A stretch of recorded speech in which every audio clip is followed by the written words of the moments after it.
Hello everyone and welcome to my Bachelor Nation official channel.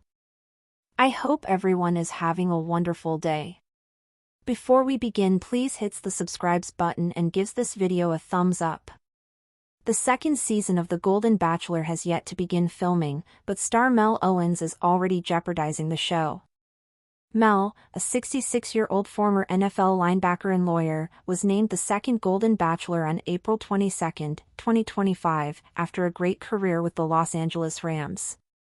Mel recently appeared on a podcast and said some things he undoubtedly wishes he could take back. Mel was announced as the Golden Bachelor 2 with great fanfare, however he recently created controversy with comments about the types of women he would not date. Some criticized his words as ageist, calling for his recasting. There is widespread criticism that Mel is too closed-minded to find love on the show. During a recent appearance on podcasts with John Jansen, the Golden Bachelor 2 star made some stunning remarks regarding the women he's willing to date. He claims that when questioned about the ages of the ladies he'd like to date, he replied, 45 to 60, just being honest.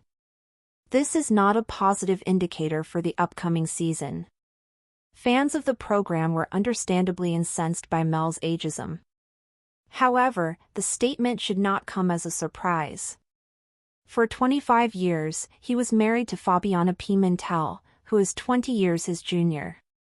He has always liked younger women, which may jeopardize the season. According to Mel, the show's producers refused to accept his age limitations. This is not the Silver Bachelor, he says they informed him. This is the Golden Bachelor.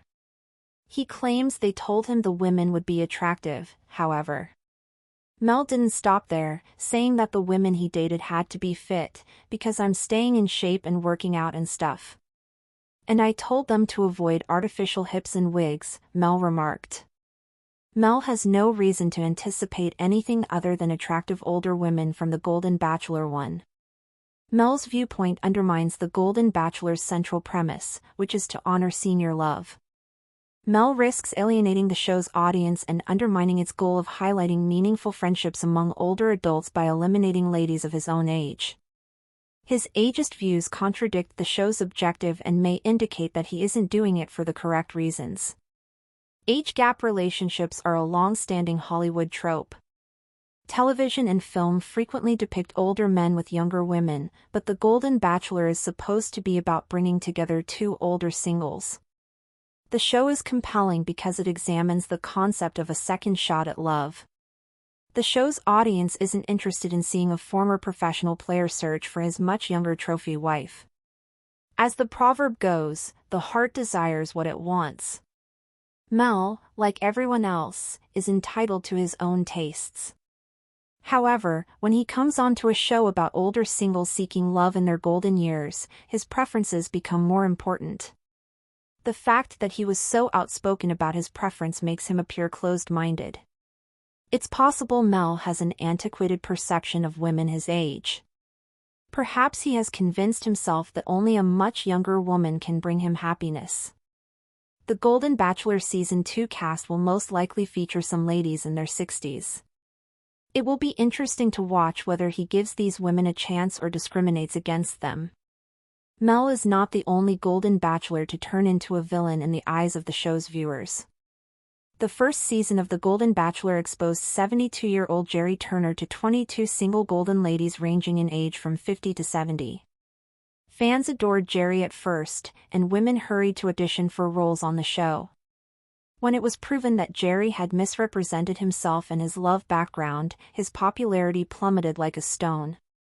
Nonetheless, as Jerry delivered his final rose to Teresa, 70, people cheered for the couple.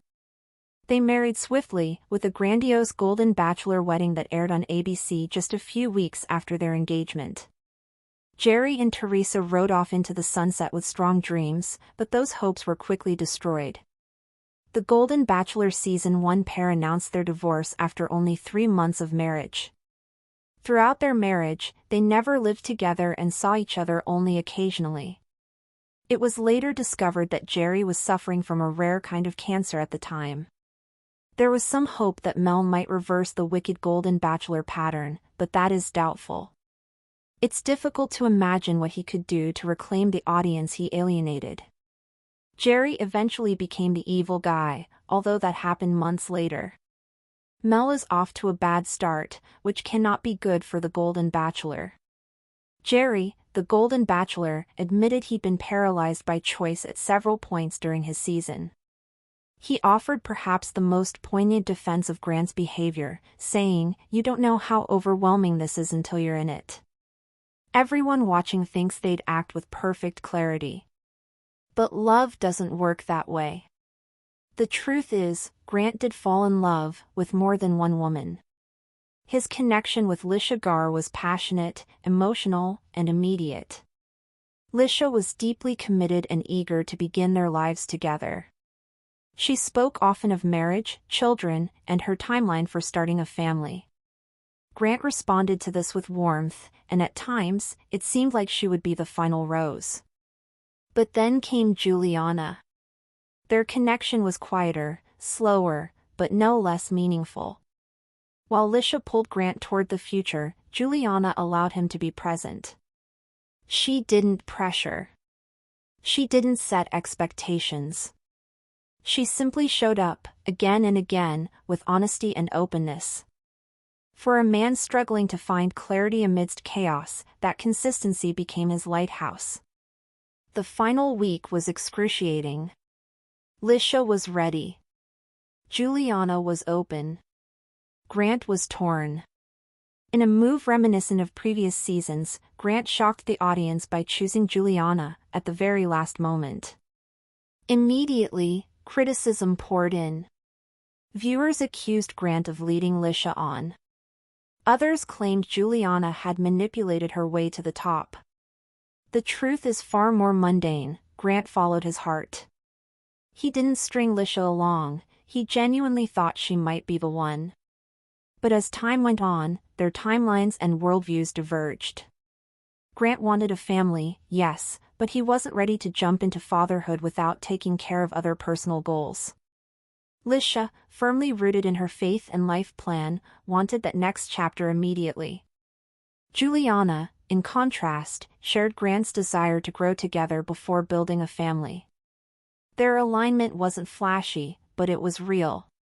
Too often, the Bachelor fanbase expects perfection. Leads are scrutinized, dissected, and held to unrealistic standards.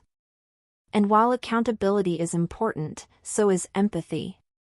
Grant may not have handled every situation perfectly, but he acted with honesty and care. He didn't belittle, manipulate, or ignore. He didn't exploit or mislead. He simply tried, again and again, to do the right thing. And the most important part? Thanks for watching. If you likes this video, do not forget to subscribe to my channel and do not miss any update.